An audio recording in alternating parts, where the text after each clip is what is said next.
आप सभी भाई बहनों का आध्यात्मिक ज्ञानात्मक चैनल की संध्या बेला ज्ञान कक्षा में एक बार फिर स्वागत है। आज की चर्चा का विषय है प्रारब्ध यानी भाग्य।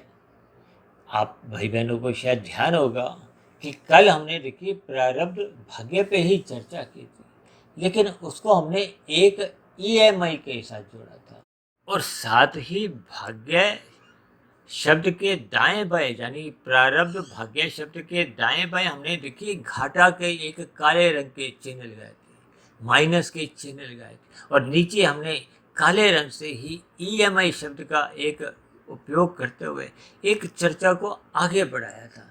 और हमने कल आपको एक बात रखी थी कि हम अगले दिन यानी कि आज हम देखिए इसी प्रारब्ध पे ही हमने देखिए ये घाटे की स्थितियां नहीं, ये हमने एक निवेश का फल के साथ जोड़ने जा रहे। इसलिए हमने प्रारब्ध और भाग्य शब्द के दाएं बाएं हमने देखिए आज जमा के निशान लगाए हैं। इसलिए तो आज हमारी वीडियो के नामों में देखिए सभी नाम ही सभी शब्द ही सफ़ेद रंग से हैं। सफ़ेद रंग आपके बारे देखिए एक आध्यात्मिक उन्नति का एक सूचक है। और यही जब काले रंग की स्थितियां होती हैं, क्योंकि मैं रंगों से कुछ इसलिए समझाता हूँ ताकि बात आपको में समझ में आ जाए। देखिए जैसे आपके हमारे घर में बल्ब ट्यूब जलते हैं तो उसकी एक सफ़ेद रोशनी होती है, और यही जब शाम को अंधकार की स्थितियाँ होती हैं तो उसका अभिप्राय क्या होता है कि आपको में कुछ नज़र नहीं आता, अज्ञानता की स्थितियाँ, अंधकार की स्थितियाँ, और इसको हम बुराई से भी जोड़ते हैं। और इसी बुराई को दूर करने के लिए हम अच्छाई के लिए प्रकाश करते हैं, प्रकाश को ज्ञान से भी जोड़ा जाता है। इसलिए आज हमने अपनी वीडियो का जो नाम है देखिए प्रारब्ध भाग्य तो रखा है, लेकिन ये जो चिन्ह बदलते ही फिर ये इसके भावार्थ भी बदल जाते हैं, क्योंकि दाएं बाएं जो हमने जमा के प्लस के निशान लगाए हैं ये अपने आप में ही एक लाभ की स्थिति दिखाते हैं, जबकि जो कल हमने माइनस के घाटे के चिन्ह दिखाए थे वो एक हानि की स्थिति है। क्योंकि जब हम लोन ले लेते हैं तो लोन चुकाते समय आपको में ब्याज भी देना होता है, मूल रकम भी लौटानी होती है। इन सभी स्थितियों को देखिए आप और हम जैसे जैसे भावार्थ रूप में समझते जाते हैं तो आपके हमारे कर्मों में सुधार आने लगता है। हम पाप कर्मों से बचने लगते हैं, हम लोन लेने से बचते हैं। ये लोन क्या है? देखिए जब हम अपने प्रकृति के सुखों को कर्म करके हासिल ना करते हुए छीनते हैं, चाहे चोरी डकैती है, चाहे हेरा फेरी है, चाहे डकैती है, देखिए ये शब्द अलग अलग स्थितियाँ समझाते हैं। लेकिन आज हमारा विषय देखिए एक निवेश से संबंध रखता है। ये निवेश का अभिप्राय क्या है कि देखिए जब हम अपने जीवन में परोपकार के कार्य सकाम भाव से करते हैं फल पाने की इच्छा से, जैसे कोई मनुष्य देखिए बैंक में एक एफडी बनाता है, बैंक में वो बार बार नगद राशि जमा करके आता है, यानी कि किसी भी तरह वो अपने जीवन में एक कमाई गई धन को बचाता है। किसके लिए? भविष्य के लिए। ठीक आपके हमारे देखिए ये मनुष्य योनि का जीवन कोई अंतिम जन्म नहीं। अंतिम जन्म तो ये तभी कहलाता है जब हमारा कार्य शरीर पूर्ण रूप से शुद्ध हो जाता है, यानी कि जन्म मरण का बंधन समाप्त हो जाता है। अन्यथा ये आपका हमारा जो जन्म है ये एक आती जन्म कहलाता है। अंतिम जन्म तभी बनता है जब मनुष्य स्थूल शरीर के रहते रहते कार्य शरीर शुद्ध कर लेता है, मायातीत कर लेता है, समाप्त कर लेता है। यानी कि जब कारण ही समाप्त होता है तो फिर एक कार्य की एक स्थितियां बढ़ती नहीं। एक कार्य क्या है? 84 लाख प्रकार की जोनी है, जिसमें देखिए 80 लाख प्रकार की तो दंडनीय जोनी है। इसका अभिप्राय क्या है कि मनुष्य जोनी पाकर आप और हम देखिए पाप कर्म अधिक कर जाते हैं। इस सच्चाई को आपको में स्वीकारना होगा। स्वीकारने का अभिप्राय क्या है कि हम अपने मिले हुए जीवन में जब 5 भोग्य विषयों को एक पुरुषार्थ द्वारा, परिश्रम द्वारा, प्रयासों द्वारा कर्म नहीं करते, तब ऐसी स्थिति विशेष में मनुष्य देखिए अन्य मनुष्यों के फलों को चुराता है। चुराने का अभिप्राय क्या है? अनीतिगत कार्य करना, छल कपट, ठगी, हेरा फेरी करना। क्योंकि शास्त्रों में देखिए कर्म फल सिद्धांत से संबंधित ये करो ये मत करो का एक विधि विधान द्वारा आपको हमें कुछ कर्म करने की अनुमति दी गई है। इन सभी स्थितियों को आप दिशा निर्देश भी समझ सकते हो, जीवन जीने के नियम भी समझ सकते हो। जैसे हम देखिए कोई मैच में भाग लेते हैं, खेल खेलते हैं, तो वहाँ भी कुछ नियम बने होते हैं। ठीक इसी तरह आप और हम देखिए मनुष्य योनि में हैं। मनुष्य योनि में आपको हमें कर्म करने की एक स्वतंत्रता मिली है, लेकिन इस कर्म करने की स्वतंत्रता का यदि हम सदुपयोग करते हैं तो फिर हम अपने मिले हुए जीवन का एक आध्यात्मिक उन्नति करने की एक दिशा की ओर चलते हैं। और यदि मनुष्य अपने मिली हुई स्वतंत्रता का दुरुपयोग करता है, दुरुपयोग का अभिप्राय क्या है कि जब हम विषय भोगों को, ये जो गंध, रस, रूप, स्पर्श और शब्द हैं, इन 5 भोग्य विषयों का सुख तो भोगना चाहते हैं, लेकिन इनकी प्राप्ति के लिए हम कर्म नहीं करते। जबकि शास्त्रों में तो देखिए कर्म फल सिद्धांत की जो एक स्थितियां हैं उनका एक विस्तार से वर्णन किया गया है। विधि विधान द्वारा जब हम धर्मानुसार कर्म करते हैं, शास्त्रों में जैसा जैसा समझाया गया है, तो फिर हम प्रकृति के फलों को प्राप्त करने की एक पात्रता हासिल कर लेते हैं। अब उदाहरण के लिए देखिए जब हम बैंक में कोई खाता खुलवाते हैं, जैसे आपके हमारे देखिए बैंक में खाते खुले हुए हैं, ऐसे ही आपके हमारे देखिए कर्मों के भी खाते हैं। कर्मों के खाते को हो या आपके हमारी जो एक कर्माशय की स्थितियाँ को हो, हालांकि शास्त्रों में तो देखिए इसको संस्कार से जुड़ा गया है, जबकि हम अपनी चर्चाओं में देखिए कर्माशय अलग शब्द बोलते हैं, संस्कार अलग शब्द बोलते हैं। शास्त्रों में धर्मा अधर्म संस्कार कहा गया है, उसी को ही हम साधारण शब्दों में देखिए एक धर्म को हम पुण्य कर्मों से और अधर्म को हम पाप कर्मों से जोड़ते हैं। और आपका हमारा जो कर्माशय है उसमें पाप और पुण्य कर्मों की जब तक तुल्यता रहती है तो आपको हमें पुनः मनुष्य जोड़ने की प्राप्ति होती है। अब मनुष्य के मरते समय जैसी जैसी स्थितियाँ होती, क्योंकि मनुष्य जीवन में हम बहुत अधिक कर्म करते हैं। देखिए कर्म करने का अभिप्राय स्थूल शरीर के कर्मों पे, हम मानसिक रूप से जो कर्म करते हैं उनका देखिए कोई कर्माशय नहीं बनता, लेकिन संस्कार बनते हैं। देखिए कर्माशय अलग स्थितियां हैं, संस्कार अलग स्थिति है। इन सभी स्थितियों को भी आपको हमें ज्ञानपूर्वक समझना होगा। बने हुए संस्कार का अभिप्राय क्या है कि जब जब हम कोई कर्म करते हैं, चाहे शारीरिक रूप से चाहे मानसिक रूप से, देखिए मानसिक कर्मों का कर्माशय नहीं बनता, लेकिन संस्कार उनके भी बनते हैं। जब जब हम स्थूल शरीर के स्तर पर अपनी कर्मेंद्रियों द्वारा, हाथ पैर वाणी लिंग गुदा द्वारा कर्म करते हैं तो उसका कर्माशय बनता है, क्योंकि आपके बारे किए गए कार्यों का अन्य मनुष्यों पर भी प्रभाव पड़ता है। चाहे प्रकृति की अन्य योनियों के देखिए पशु पक्षी हो, कीड़े मकोड़े हो, वनस्पति हो, यानी कि आपका हमारा देखिए प्रतिदिन कितना ही कर्मशय बढ़ता जाता है।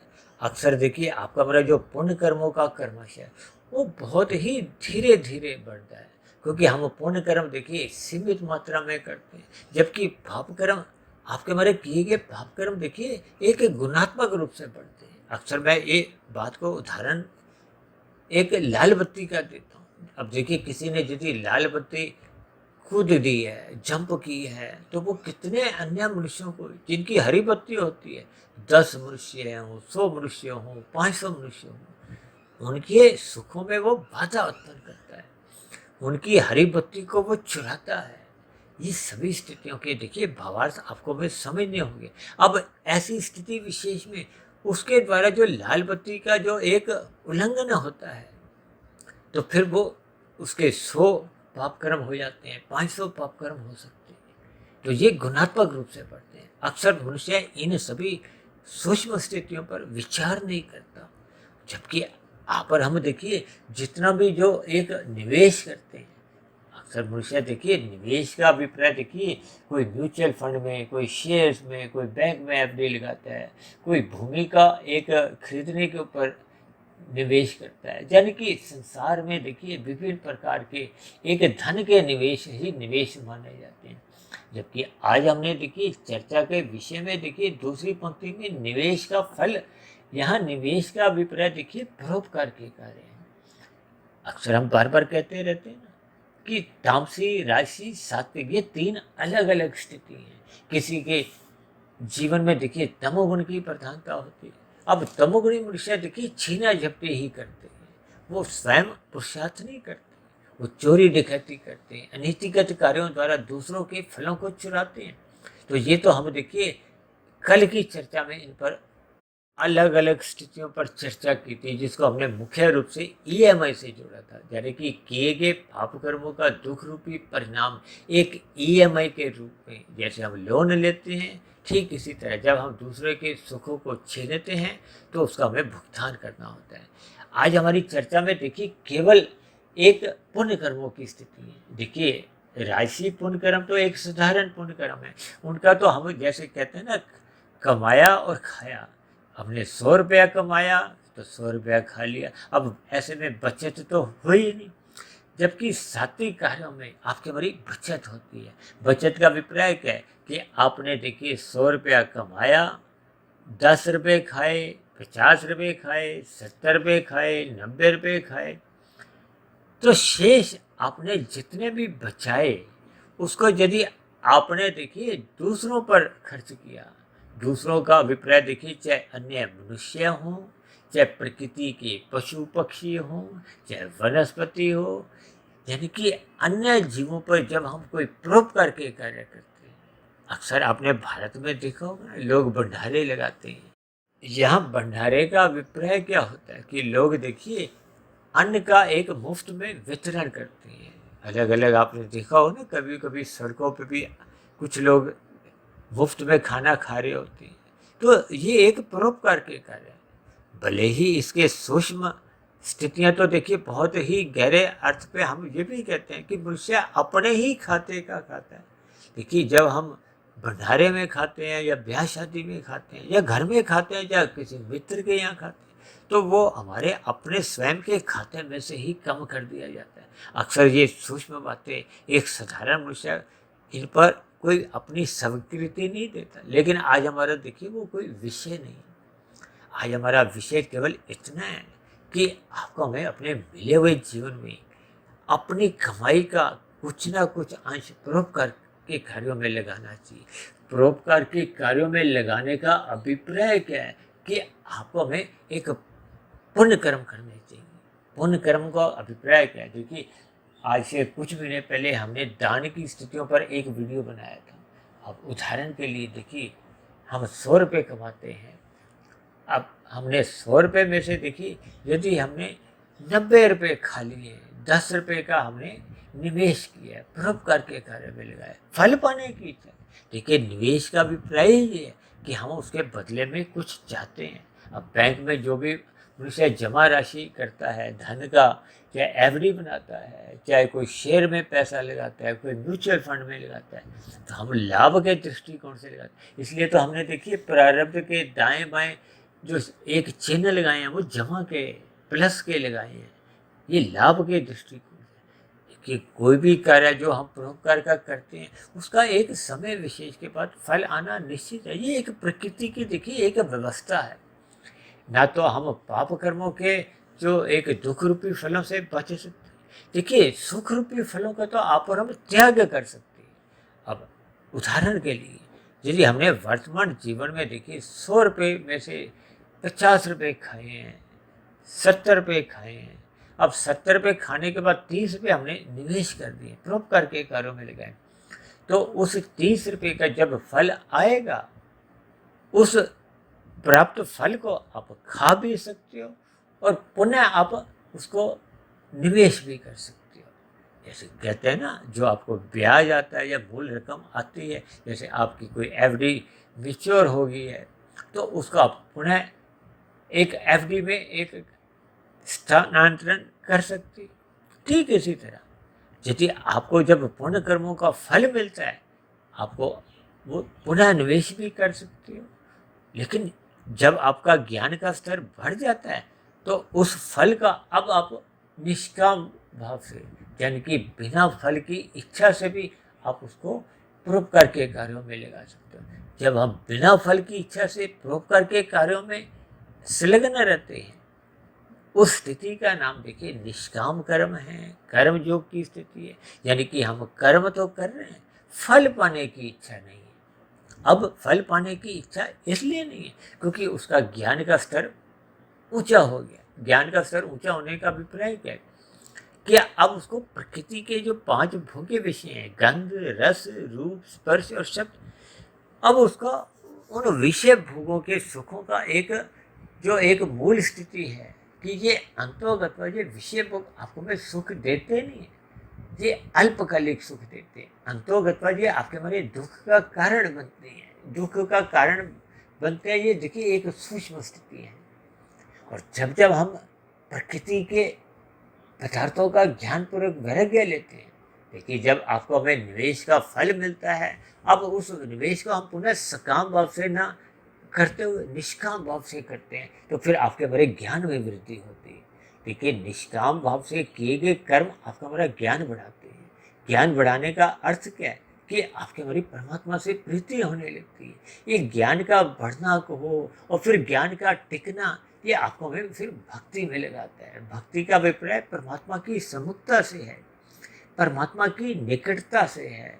ये जो हम कहते हैं ना उपासना करो, उपासना का अर्थ क्या है? जब आपके हमारी आत्मा की जो एक स्थिति है वो परमात्मा के सम्मुख होती है।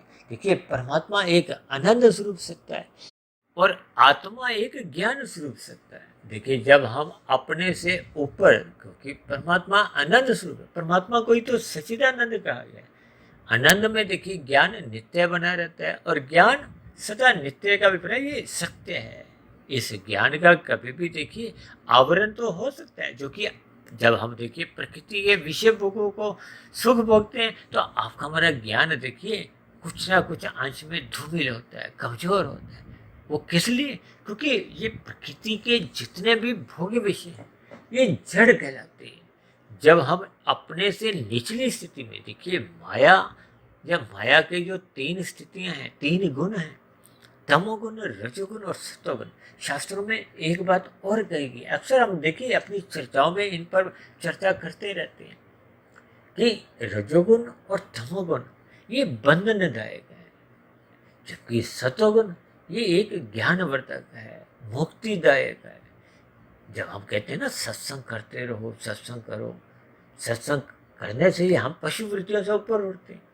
जब मनुष्य का जीवन यदि राशि और तामसी स्थितियों में रहते हैं, देखिए तामसी स्थितियों में करने का अभिप्राय तो पशु वृत्तियों से ही है। जब हम रजोगुण में रहते हैं तो आपकी हमारी कोई उन्नति भी नहीं होती, कोई आपका हमारा हानि भी नहीं होती। लेकिन उन्नति जब नहीं होती तो हानि की संभावना बनी रहती। उसका कारण क्या है कि तमोगुण उसका पड़ोसी है। तमोगुण को हम अक्सर 1, रजोगुण को 10 और सतोगुण को 100 कहते हैं। अब 10 और 100 की भी दूरी है और 1 और 100 की भी दूरी है। अक्सर हम बार बार ये भी बात दोहराते हैं कि तामसी मनुष्य हो या राजसी मनुष्य हो, इनमें कोई विशेष अंतर नहीं है। सापेक्ष दृष्टिकोण से तो देखिए इनमें बहुत अंतर है। तामसी मनुष्य 1 की स्थिति है, राजसी मनुष्य 10 की स्थिति है, तो इसमें 10 गुना का अंतर है। लेकिन ये दोनों पास पास है। इनको हम अक्सर पड़ोसी शब्द से संबोधित करते हैं और पड़ोस में देखिए पड़ोसियों के दर्शन होते रहते हैं। यानी कि राजसी मनुष्य कब पाप कर्म करता रहता है उसको इसका बोध नहीं होता, क्योंकि उसका सत्वगुण कमजोर होता है।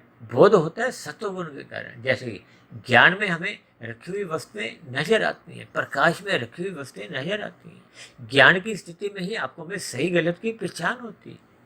इसका अभिप्राय क्या है कि मनुष्य को सत्संग करना चाहिए। सत्संग करने से ही आपकी हमारी ज्ञान में स्थिति होती है और जब हम परमात्मा के सम्मुख होते हैं तो आपको में उतने उतने अंश में आनंद की प्राप्ति होती है, क्योंकि परमात्मा आनंद स्वरूप सत्ता है और आपका हमारा ज्ञान आवृत नहीं होता। और जब हम सात्विक स्थिति में रहते हैं यानी कि सत्संग करते हैं तो आपका हमारा ज्ञान आवृत नहीं होता। तो दूसरी ओर आपका हमारा रजोगुण मर्यादा में रहता है और जब जब आपका हमारा सत्वगुण छूटने लगता है, यानी कि आपके हमारे सत्वगुण की न्यूनता आते हैं, हम रजोगुण में आ जाते हैं। रजोगुण में आपके हमारी बुद्धि का बल धुंधला होता है, यानी कि आपको हमें अधिक दूरी का नजर नहीं आता। यानी कि भविष्य में क्या क्या स्थितियां बनने वाली हैं या मरने के बाद कैसी कैसी जोनियों में आपको हमें जाना होगा, इसका आपको हमें बोध नहीं होता। ये एक धुंधली स्थिति है। जैसे धुंध में हम गाड़ी चलाते हैं तो 50 फीट 100 फीट तक की आपको में नजर आता है, चाहे हम पैदल चलें, चाहे साइकिल पे, चाहे स्कूटर पे, चाहे कार में। और तामसिक स्थितियाँ तो अंधकार में स्थिति हैं। जैसे रात को अंधकार में हम बल्ब ट्यूब नहीं जलाते तो आपके हमारे तन को ठोकरें लगती हैं। इसी तरह जब मनुष्य देखिए सत्संग करता नहीं है, परोपकार के कार्य करता नहीं, क्योंकि सत्संग करने से ही मनुष्य को परोपकार के कार्य करने की एक प्रेरणा मिलती है। और यही प्रेरणा जब नित्य आपके हमारे स्वभाव में आने लगती है तो फिर धीरे धीरे मनुष्य को परमात्मा का ज्ञान विज्ञान समझ में आने लगता है। फिर उसके जो परोपकार के कार्य जो सकाम भाव से हो रहे थे, यानी कि पुण्य कर्मों में, फिर वो निष्कामता आने लगती है।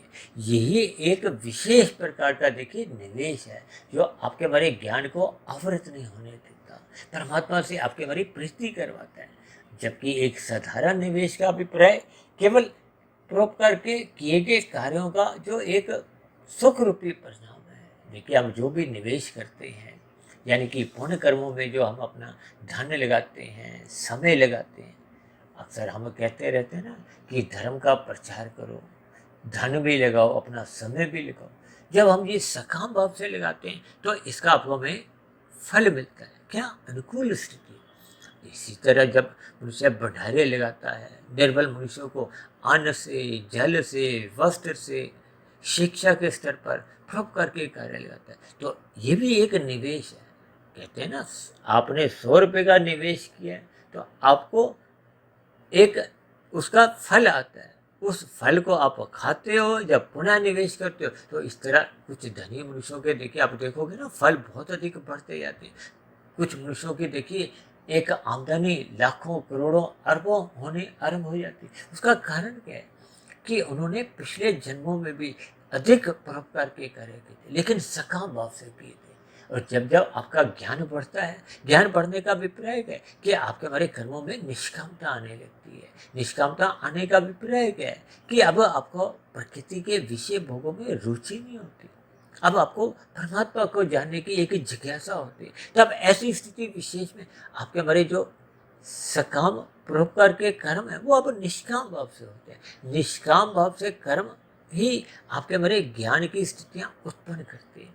और फिर ज्ञान जैसे जैसे टिकते है, टिका हुआ ज्ञान ही आपको हमें भक्ति में लगाता है। देखिए ये सभी सूक्ष्म स्थिति हैं जिनको मैंने देखिए आज प्रारब्ध यानी भाग्य है, ये एक जमा के निशान से इसलिए जुड़ा है ताकि हम सभी भाई बहनों को अपने मिले हुए जीवन में ये जो हम संसारी भौतिक वस्तुओं में निवेश करते हैं, इस निवेश से हटते हुए देखिए उस निवेश से मेरे कोई प्रत्यक्ष रूप से कोई एक विरोध नहीं है, लेकिन इन सभी निवेश में आपको मैं थोड़ा अधिक लाभ देखते हुए अपने मिले हुए जीवन में परोपकार के कार्यों में अपने जीवन को संलग्न करना चाहिए, ताकि भविष्य में निष्काम कर्म करने की प्रेरणा मिले, ताकि भविष्य में परमात्मा की भक्ति करने की आपके मन में एक भाव जगे। क्योंकि ये सभी स्थितियाँ अंतोगत्वा आपके हमारे परमात्मा की नजदीकियाँ उत्पन्न करती है। ये नजदीकियाँ जितने जितने अंश में उत्पन्न होती जाती उतने उतने अंश में आपका हमारा मनुष्य जोनि का जन्म सफल होने लगता है, सार्थक होने लगता है। तो ऐसी सभी शुभ स्थितियाँ आप सभी भाई बहनों के जीवन में भी बढ़ने लगे। यही आपके हमारे जीवन का आज की वीडियो का हमारा एक निवेश का एक फल की स्थितियों से मैंने जोड़कर कुछ स्थितियों पर प्रकाश डाला है। इन सभी स्थितियों पर आप भी चिंतन करें। देखिए पाप कर्मों से पुण्य कर्म अच्छे हैं, पुण्य कर्मों से विशेष प्रकार के पुण्य कर्म अच्छे हैं, और विशेष प्रकार के पुण्य कर्मों में जब सकामता हटने लगती है, निष्कामता आने लगती है, तो ये उससे भी और अच्छा एक निवेश की स्थितियाँ होती हैं। ये निवेश की स्थितियाँ फिर आपको हमें कर्म योग में, फिर कर्म योग से आपके हमारी आगे परिपक्व स्थिति बढ़ते बढ़ते ज्ञान योग की स्थितियाँ होती हैं, और ज्ञान योग के बाद फिर भक्ति योग की स्थितियाँ होने, और भक्ति तो अपने आप में ही देखिए योग की स्थिति है। इन सभी स्थितियों को आपको भी ज्ञानपूर्वक समझते हुए अपने निवेश को बढ़ाना चाहिए। और निवेश यही है कि हम परमात्मा की सम्मुखता नज़दीकियाँ प्राप्त करें। तो ऐसी सभी शुभ स्थितियाँ हम सभी भाई बहनों के जीवन में भी बढ़ने लगे। इन्हीं शुभकामनाओं के साथ चर्चा विशेष को अब यही विश्राम देते हैं। कल सुबह फिर मिलते हैं ब्रह्म मुहूर्त ज्ञान उपदेश कक्षा में। तब तक आप अपने आध्यात्मिक मित्र सुधीर भाटिया फकीर को इजाज़त दें। आप सभी भाई बहनों को बहुत बहुत शुभ रात्रि। और सुबह ब्रह्म मुहूर्त में उठने के लिए, क्योंकि ब्रह्म मुहूर्त में उठना भी आपका बड़ा एक प्रकार का निवेश ही है, तो सुबह ब्रह्म मुहूर्त में उठने के लिए मेरी ओर से आप सभी भाई बहनों को बहुत बहुत शुभकामनाएं। फिर भी चर्चा संबंधित आपके मन में कोई प्रश्न उठ रहे हो, कोई मेरी कही गई बातों पर आपको कोई आपत्ति हो, शिकायत हो, तो आपके प्रश्नों का, सुझावों का और आपकी शिकायतों का सदा ही नीचे दिए गए कमेंट्स बॉक्स में स्वागत है। चर्चा विशेष को ध्यानपूर्वक सुनने के लिए आप सभी भाई बहनों का भी बहुत बहुत धन्यवाद।